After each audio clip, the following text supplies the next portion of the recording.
गंदे विचार आना स्वाभाविक है। अगर आपके मन में भी गंदे और अश्लील आते हैं तो इस वीडियो को शुरू से लेकर अंत तक देख लेना। आपके मन में महिलाओं के प्रति गंदे विचार आना बंद हो जाएंगे। एक बार एक युवक गौतम बुद्ध के पास आया और गौतम बुद्ध से बोला कि हे बुद्ध, मेरे मन में इतने गंदे विचार क्यों आते हैं? मैं नहीं चाहता कि मेरे मन में गंदे विचार आए, पर मेरे मन में हमेशा काम वासना के विचार चलते रहते हैं और मैं इनके बारे में सोच सोच कर बहुत परेशान हूं। मेरी ऊर्जा और समय यह सब सोचने में ही नष्ट हो जाता है और इन सब विचारों की वजह से मैं कभी भी शांत नहीं रह पाता और मैं हमेशा ही स्त्रियों को देखकर मोहित हो जाता हूं, अपने आप को रोक ही नहीं पाता। बुद्ध मुस्कुराए और उन्होंने उस युवक से पूछा, क्या तुम्हें पता है ये काम वासना होती क्या है? वीडियो में आगे बढ़ने से पहले आप लोग हमारे चैनल को सब्सक्राइब कर लीजिए और इस वीडियो को एक लाइक भी कर दीजिए। तो चलिए इस वीडियो को शुरू करते हैं। फिर लड़के ने उत्तर दिया और कहा, बुद्ध, मैं यह तो नहीं जानता कि काम वासना होती क्या है, पर यह जो भी है बहुत बुरी चीज है। फिर बुद्ध ने उस युवक से कहा कि सबसे पहले तो तुम यह समझो कि प्राकृतिक रूप से जो भी चीज हमारे अंदर है वह बुरी नहीं है। हमारे जीवन में उसकी कुछ ना कुछ जरूरत है। वासना कोई बुरी बात नहीं है। यह तो हमारे मन की एक भावना है जो हमें किसी ना किसी चीज की कमी का एहसास करवाती है और फिर हम उस चीज को पाने के लिए उस चीज की तरफ आकर्षित हो जाते हैं। जैसे अगर तुम्हारे पास धन की कमी है तो तुम में धन पाने की वासना उत्पन्न हो जाएगी। तो वासना कुछ और नहीं, बस एक प्रकार की कमी है जो कि एक प्रकार की जरूरत का एहसास है और जब यह जरूरत शारीरिक हो तो हम इसे काम वासना का नाम देते हैं। युवक ने गौतम बुद्ध से कहा कि हे बुद्ध, मुझे काम वासना का मतलब तो समझ में आ गया, पर आप मुझे यह बताइए कि यह आती कहां से है और कैसे आती है? गौतम बुद्ध ने कहा कि काम वासना कहीं से आती नहीं है, यह तो हमारे अंदर ही होती है और इसका होना तो जरूरी भी है, तभी तो मानव जाति का विस्तार होगा। युवक ने कहा, जब यह हमारे अंदर ही है और जरूरी भी है तो फिर लोग इसे गलत क्यों बोलते हैं? बुद्ध ने कहा कि यही तो समस्या है। लोगों ने काम वासना को गलत तरीके से सोच लिया है, इसे छिपाने की, दबाने की कोशिश करते हैं। काम वासना गलत नहीं है, बल्कि काम वासना का गलत तरीके से प्रयोग करना गलत बात है। लोग जिससे प्रेम करते हैं बस उसी के लिए जीने लग जाते हैं, उसे पाना ही अपना लक्ष्य बना लेते हैं और उसी के बारे में हमेशा सोचते रहते हैं, पर यह सब गलत है। बुद्ध ने युवक से कहा, क्या तुम्हें पता है जानवरों में भी काम वासना होती है? युवक ने उत्तर दिया, हाँ बुद्ध, जानवरों में भी काम वासना होती है, क्योंकि जानवर भी तो आखिर अपनी पीढ़ी को आगे बढ़ाएंगे। बुद्ध ने कहा, तो फिर हम जानवरों की काम वासना को गलत क्यों नहीं कहते? युवक ने कहा, मुझे नहीं पता महात्मा, आप ही मुझे बताइए। गौतम बुद्ध ने कहा कि जानवर अपनी काम वासना का प्रयोग आनंद प्राप्ति के लिए नहीं करते, वह तो सिर्फ संतान उत्पन्न करने के लिए काम वासना का उपयोग करते हैं। जानवरों को प्रकृति ने इतनी समझ नहीं दी कि वह काम वासना को अपने सुख का आधार बना सके, जबकि मनुष्य अपनी समझ के बलबूते पर प्रकृति में पाई जाने वाली प्रत्येक वस्तु को अपने सुख के लिए प्रयोग करता है।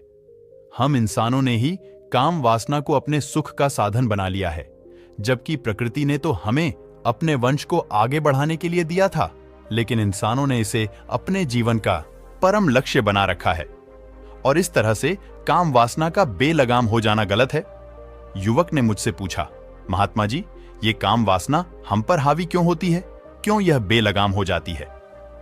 तब गौतम बुद्ध ने कहा कि सुनो, अब जो मैं तुम्हें बताऊंगा उसे तुम ध्यानपूर्वक सुनना। काम वासना का सारा खेल तुम्हें समझ आ जाएगा। तुम्हें तुम्हारे सारे सवालों का जवाब मिल जाएगा, बस तुम्हें ध्यान से सुनकर समझना है। फिर गौतम बुद्ध युवक को बताना शुरू करते हैं।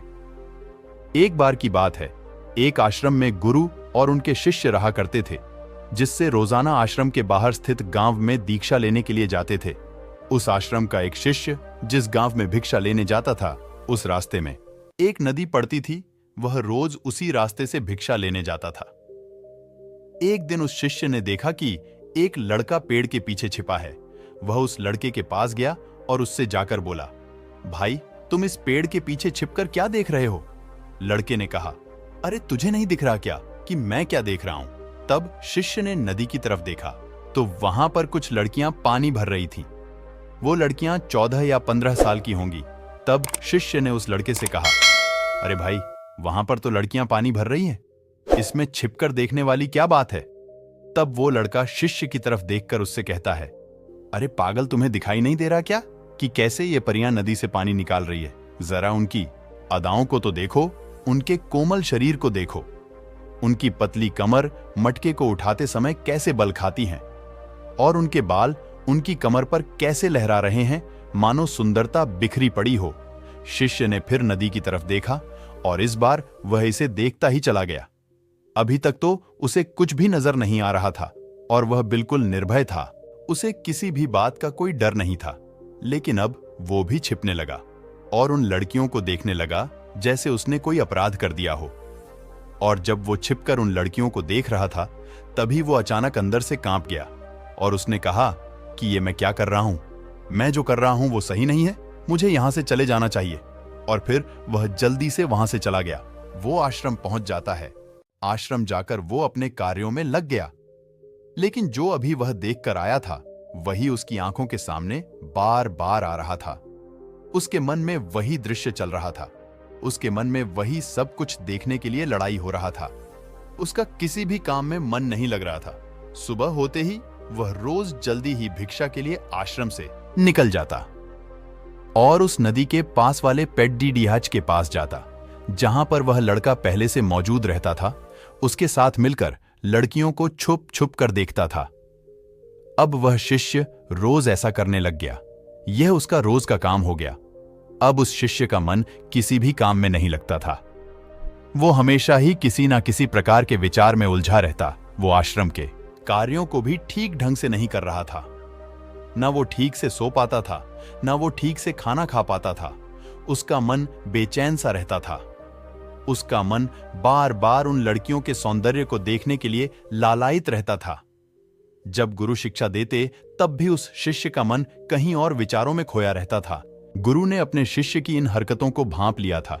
तब एक दिन गुरु ने शिष्य को अपने पास बुलाया और कहा कि आज से मैं भी तुम्हारे साथ भिक्षा मांगने चलूंगा।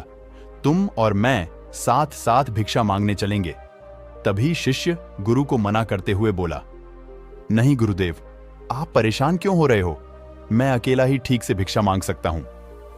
गुरु ने शिष्य से कहा कि ठीक है, तुम अकेले ही भिक्षा मांगने जाओ। शिष्य तुरंत वहां से भिक्षा मांगने के लिए निकल गया। शिष्य के जाने के बाद गुरु भी आश्रम से निकल गए और शिष्य का पीछा करने लगे कि वो कहां जाता है, किससे मिलता है। यह सब देखने के लिए उसके पीछे पीछे चलने लगे। थोड़ी दूर जाने के बाद गुरु ने देखा कि उनका शिष्य एक लड़के के साथ एक पेड़ के पीछे अपराधी की तरह छिपा हुआ है और छिपकर कुछ देख रहा था।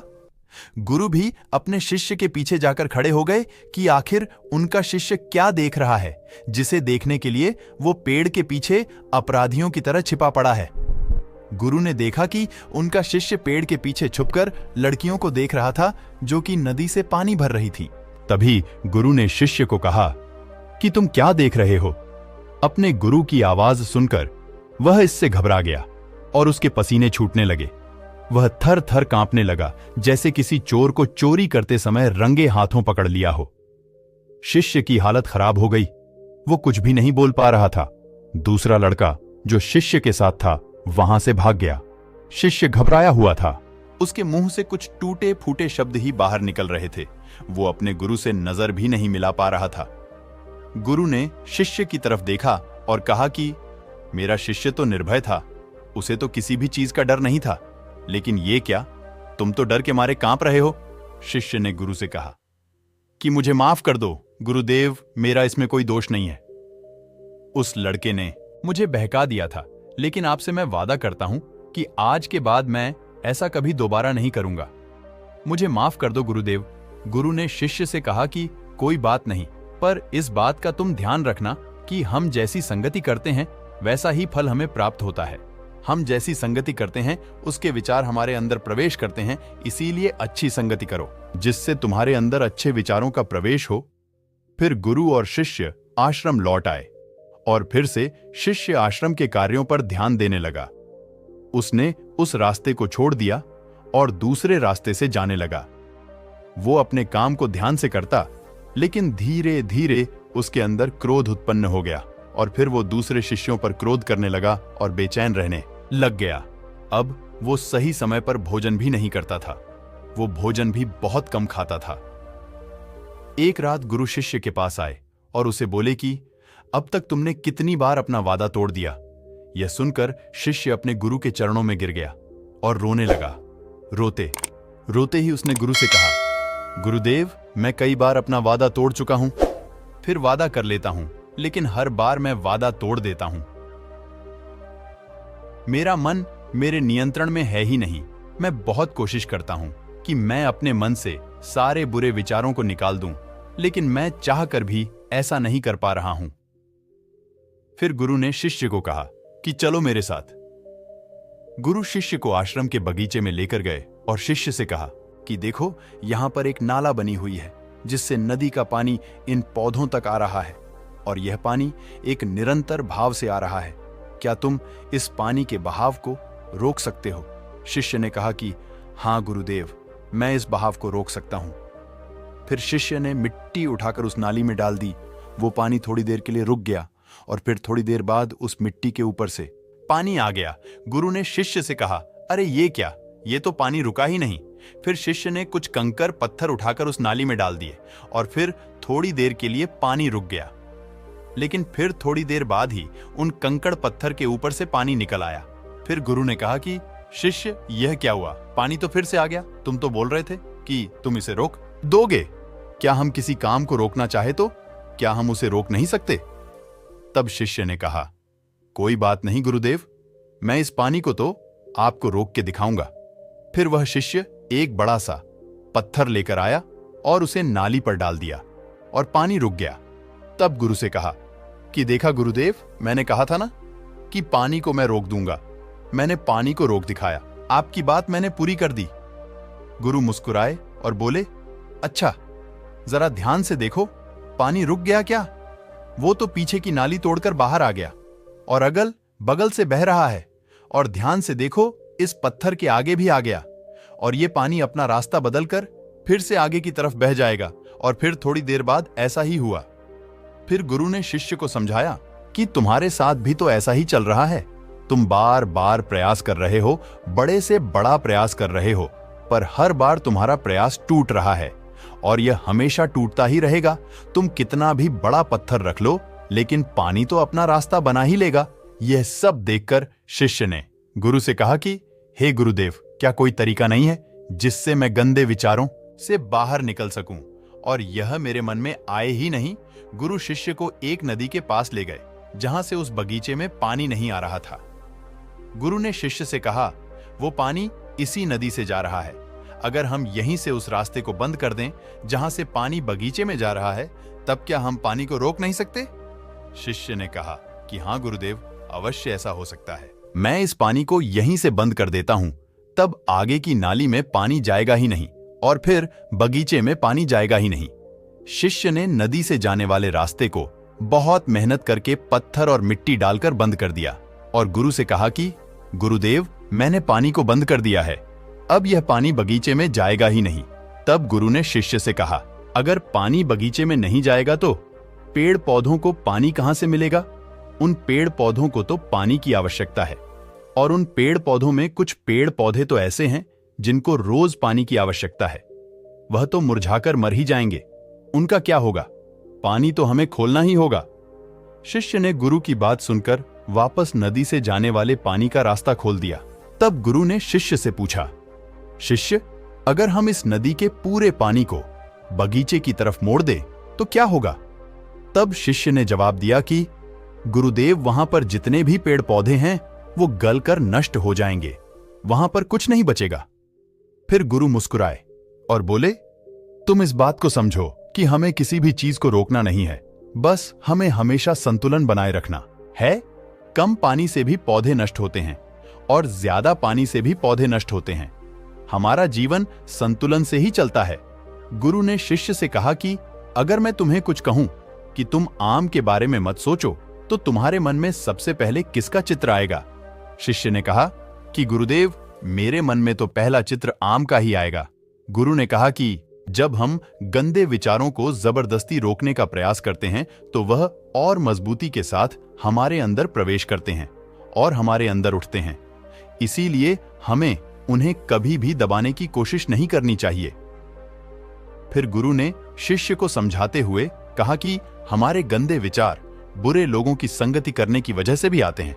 कई बार क्या होता है कि कामुकता हमारे अंदर होती नहीं है, लेकिन कुछ अश्लील लोगों के साथ रहने की वजह से ये हमारे अंदर हावी हो जाती है। फिर शिष्य ने कहा कि गुरुदेव, आप सही कह रहे हैं, मैं अपने मार्ग से भटक गया था। फिर वो शिष्य उस रात बहुत ही चैन की नींद सोया। सुबह अपने कार्यों को पूरे मन से किया और फिर सुबह वो भिक्षा लेने के लिए उसी रास्ते से गया जहां वह लड़का आज भी पेड़ के पीछे छुपकर उन लड़कियों को देख रहा था।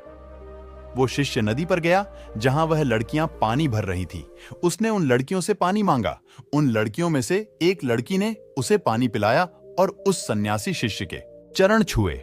शिष्य ने उसे आशीर्वाद दिया कि तुम्हारा कल्याण हो। शिष्य का मन सकारात्मक ऊर्जा से भर गया। उसके चेहरे पर मुस्कान आ गई थी, जैसे कि उसे कुछ खोया हुआ वापस मिल गया हो। वह वापस अपने रास्ते से जाने लगा। तभी पीछे से वह लड़का आ गया जो पेड़ के पीछे छुपा हुआ था। वह शिष्य के पास आया और बोला कि क्या बात है, आज तो तुमने नजदीक से दर्शन कर लिए, तुम तो मुझसे भी आगे निकल गए। तब शिष्य ने कहा कि हम हमेशा दूसरों के दर्शन करने में ही व्यस्त रहते हैं, अपने दर्शन कर ही नहीं पाते। तुम कब तक इस पेड़ के पीछे छुपते रहोगे? किसी को पसंद कर लो, उससे बोल दो। अगर वो भी तुम्हें पसंद करती है तो शादी कर लो और उससे पहले तुम कुछ बन जाओ। अपने आप को पहचान लो, ऐसे अपना समय बर्बाद मत करो।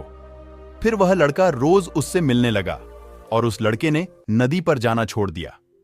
और फिर वो लड़का अपने जीवन में कुछ बनने के लिए संघर्ष करने लगा। तो तुमने देखा संगति का असर क्या होता है।